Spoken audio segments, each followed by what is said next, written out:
Hi there. Could you perhaps be interested in history? Well, if you ask me, the answer is no way. And if you would have asked me 20 years ago, I would say definitely no way. If you would have asked me like 40 years ago, I would have said that history is one of the most boring things to ever spend time on. For long, I've actually been thinking like, what's the point being able to sit on a Sunday dinner and tell something about what happened like 100 years ago? But gradually, I've come to change my opinion on that. I think there are two possible reasons to be interested in history. One is being interested into it as such, history for its own purpose, so to speak. And secondly, and I think that is the interesting reason, is history is actually one of the few useful tools if you want to be able to tell something about future.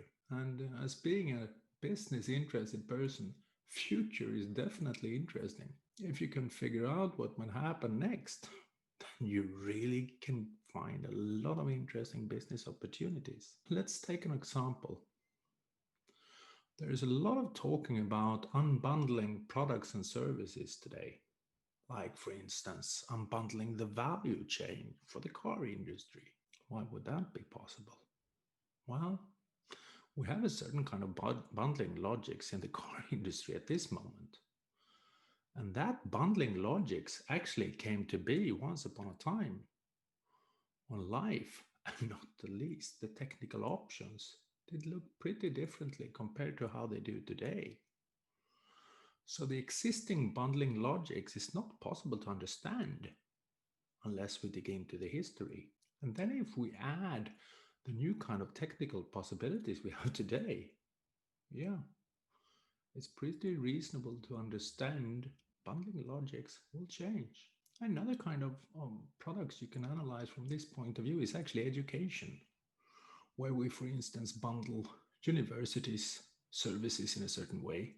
You know, they do education and they do exam. How come they do that? Well, the only reason is an historical one.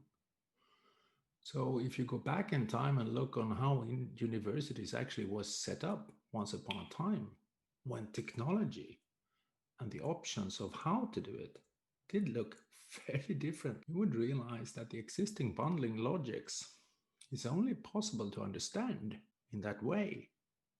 And then, of course, if you just add the kind of technical possibilities we have today, yeah, you can see possible futures for the universities. If you're interested in this way of utilizing history, for instance, this book by Neil Ferguson is heavily interesting. He actually told us several years before it did happen that the debate concerning Facebook would evolve. Fake news, banning social media in certain ways, all that. And the reason why he could tell us that is that he knew, and in this book actually explained to us, what happened when the printing press once arrived. History is actually extremely useful if you're a business person. And when you realize that, perhaps history can actually be rather interesting. And yeah, if you happen to meet a top manager that says, I'm not interested in history, I'm just interested into the future, it might actually be a person who doesn't know what he's talking about.